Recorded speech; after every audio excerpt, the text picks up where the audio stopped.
ಅಗ್ನಿಜ್ವಾಲೆಗಳು. ಜೇಶ್ಯಾಮ್ ಜಬದರೆ. ಅಧ್ಯಾಯ 11. ಗಾಳಿಗಳನ್ನು ನಿನ್ನ ದೂತರನ್ನಾಗಿಯೂ ಅಗ್ನಿಜ್ವಾಲೆಯನ್ನು ಸೇವಕರನ್ನಾಗಿಯೂ ಮಾಡಿಕೊಳ್ಳುತ್ತಿ. ಕೀರ್ತನೆ 104:4. ದೇವರು ತನ್ನ ದೂತರನ್ನು ಗಾಳಿಗಳನ್ನಾಗಿಯೂ ತನ್ನ ಸೇವಕರನ್ನು ಅಗ್ನಿಜ್ವಾಲೆಯನ್ನಾಗಿಯೂ ಮಾಡುತ್ತಾನೆ. ಇಬ್ರಿಯ 1:7. ಇದು ಸೇವಕರಿಗೆ ಕರ್ತನು ಕೊಡುವ ವಿಶೇಷವಾದ ಆಶೀರ್ವಾದಗಳಲ್ಲಿ ಒಂದು.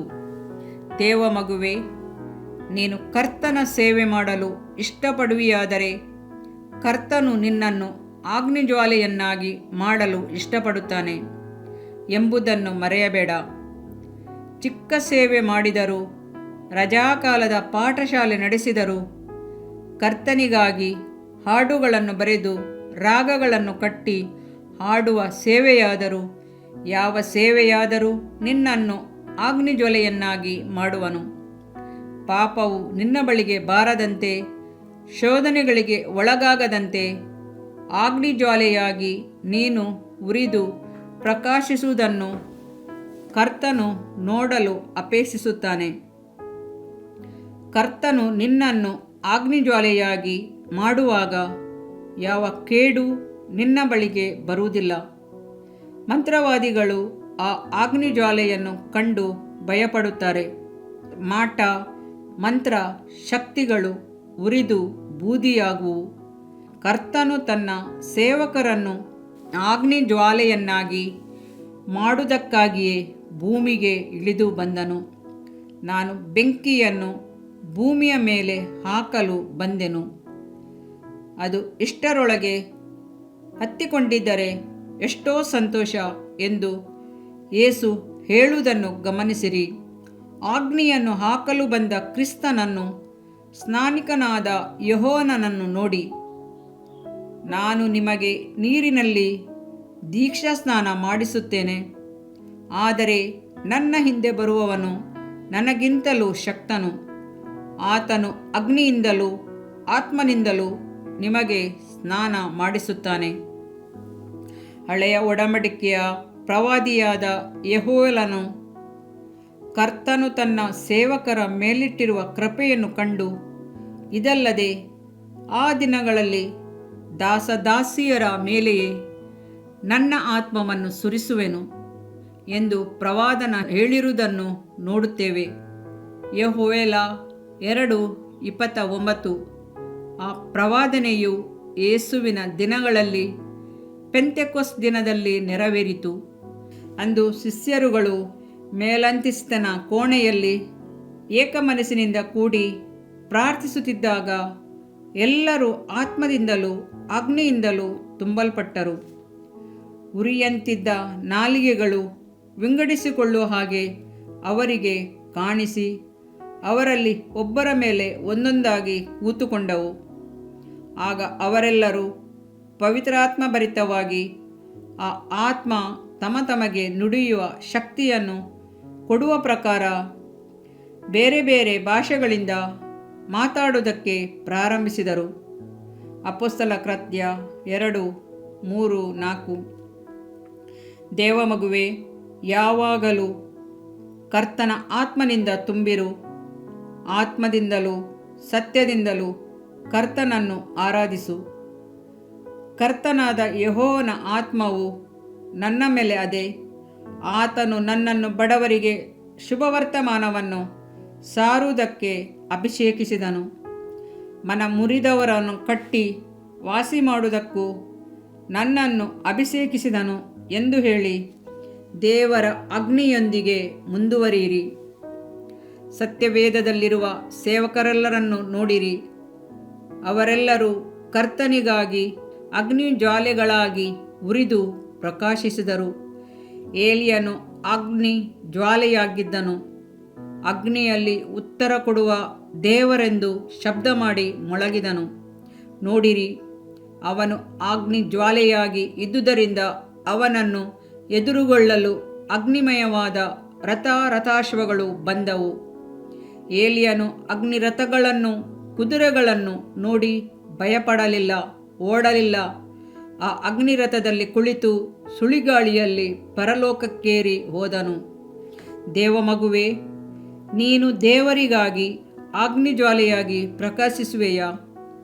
ನಮ್ಮ ದೇವರು ಪ್ರತ್ಯಕ್ಷನಾಗುವನು, ಎಷ್ಟು ಮಾತ್ರವೂ ಸುಮ್ಮನಿರುವುದಿಲ್ಲ.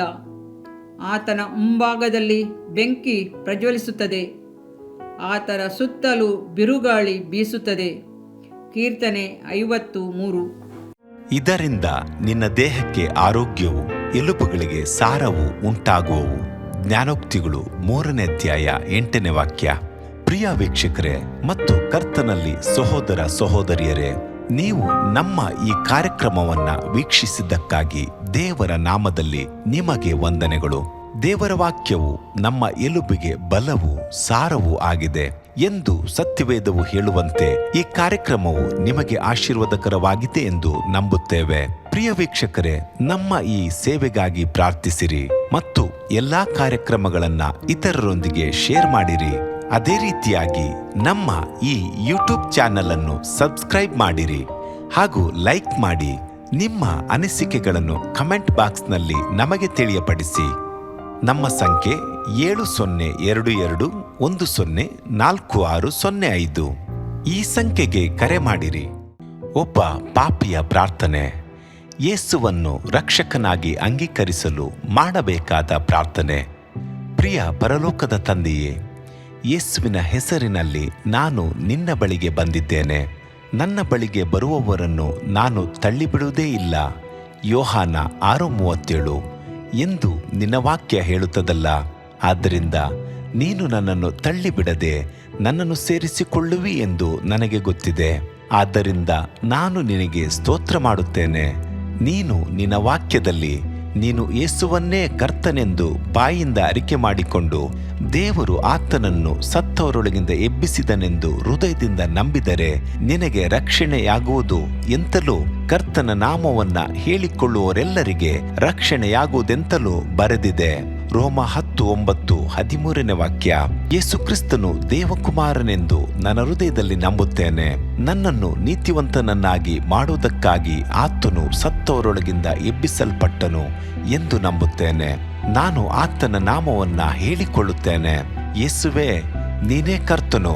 ತಂದೆಯೇ, ನೀನು ನನ್ನನ್ನು ರಕ್ಷಿಸಿದಿ ಎಂದು ನಾನು ನಂಬುತ್ತೇನೆ.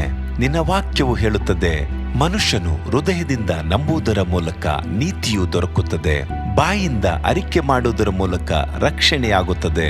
ರೋಮ 10:10. ನಾನೀಗ ನನ್ನ ಹೃದಯದಲ್ಲಿ ನಂಬುತ್ತೇನೆ ಹಾಗೂ ಯೇಸುವೇ ನನ್ನ ಕರ್ತನೆಂದು ಅರಿಕೆ ಮಾಡುತ್ತೇನೆ. ಆದುದರಿಂದ ನಾನೀಗ ರಕ್ಷಣೆ ಹೊಂದಿದ್ದೇನೆ. ಅಪ್ಪಾ ತಂದೆಯೇ, ನಿನಗೆ ಸ್ತೋತ್ರ. ಲೂಕನು ಬರೆದ ಸುವಾರ್ತೆ 11ನೇ ಅಧ್ಯಾಯದಲ್ಲಿ ಬರೆದಿರುವಂತೆ, ನಿಮ್ಮಲ್ಲಿ ತಂದೆಯಾದವನು ಮೀನನ್ನು ಕೇಳುವ ಮಗನಿಗೆ ಮೀನು ಕೊಡದೆ ಹಾವನ್ನು ಕೊಡುವನೆ? ಅಥವಾ ತತ್ತಿಯನ್ನು ಕೇಳಿದರೆ ಚೇಳನ್ನು ಕೊಡುವನೆ? ಹಾಗಾದರೆ ಕೆಟ್ಟವರಾದ ನೀವು ನಿಮ್ಮ ಮಕ್ಕಳಿಗೆ ಒಳ್ಳೆ ಪದಾರ್ಥಗಳನ್ನ ಕೊಡಬಲ್ಲವರಾದರೆ ಪರಲೋಕದಲ್ಲಿರುವ ನಿಮ್ಮ ತಂದೆಯು ತನ್ನನ್ನು ಬೇಡಿಕೊಳ್ಳುವವರಿಗೆ ಎಷ್ಟೋ ಹೆಚ್ಚಾಗಿ ಪವಿತ್ರಾತ್ಮ ವರವನ್ನ ಕೊಡುವವನಲ್ಲವೇ ಅಂದನು. ತಂದೆಯೇ, ನೀನು ಕೇಳಿಕೊಳ್ಳುವವರಿಗೆ ಪವಿತ್ರಾತ್ಮನ ವರವನ್ನು ಹೇರಳವಾಗಿ ಕೊಡುವಾತನಾಗಿದ್ದಿ. ಆದ್ದರಿಂದ ನನ್ನ ಮೇಲೆಯೂ ನಿನ್ನ ಆತ್ಮನನ್ನು ಸುರಿಸಬೇಕಾಗಿ ಬೇಡಿಕೊಳ್ಳುತ್ತೇನೆ. ಕೀರ್ತನೆ 81:10 ಬರೆದಿದೆ, ಅಗಲವಾಗಿ ಬಾಯಿದೆರೆಯಿರಿ, ಅದನ್ನು ತುಂಬಿಸುವೆನು.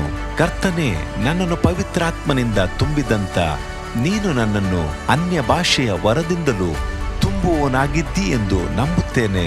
ಅದರಂತೆ ನಾನು ನನ್ನ ಬಾಯಿಯನ್ನು ತೆರೆದು ನಿನ್ನ ಸ್ತೋತ್ರ ಮಾಡುವಾಗ ಅನ್ಯ ಭಾಷೆಯ ಅಭಿಷೇಕದಿಂದ ನನ್ನನ್ನು ತುಂಬುವವನಾಗಿದ್ದಿ ಎಂದು ನಂಬುತ್ತೇನೆ. ಈಗ ನೀವು ನಿಮ್ಮ ಬಾಯಿಯನ್ನು ತೆರೆದು ಮಾತನಾಡುವಾಗ ಪವಿತ್ರಾತ್ಮನು ನಿಮ್ಮ ಬಾಯಿಯನ್ನು ತನ್ನ ಭಾಷೆಯಿಂದ ತುಂಬುವವನಾಗಿದ್ದಾನೆ. ಇದು ದೇವರ ಭಾಷೆಯಾಗಿದೆ. ಈ ಅಭಿಷೇಕವನ್ನ ಹೊಂದಿಕೊಳ್ಳಲು ನೀವು ನಿಮ್ಮ ಸ್ವರವನ್ನ ಉಪಯೋಗಿಸಬೇಕು. ಅದರಿಂದ ನೀವು ನಿಮ್ಮ ಬಾಯನ್ನು ತೆರೆದು ದೇವರಿಗೆ ಸ್ತೋತ್ರ ಮಾಡುವಾಗ ದೇವರು ನಿಮ್ಮನ್ನು ಅನ್ಯ ಭಾಷೆಯ ವರದಿಂದ ತುಂಬುವವನಾಗಿದ್ದಾನೆ. ಪ್ರಿಯರೇ, ಈಗ ನೀವು ಪವಿತ್ರಾತ್ಮನಿಂದ ತುಂಬಲ್ಪಟ್ಟ ಆತನ ಪ್ರಿಯ ಮಕ್ಕಳಾಗಿದ್ದೀರಿ. ದೇವರ ನಾಮಕ್ಕೆ ಸ್ತೋತ್ರವಾಗಲಿ.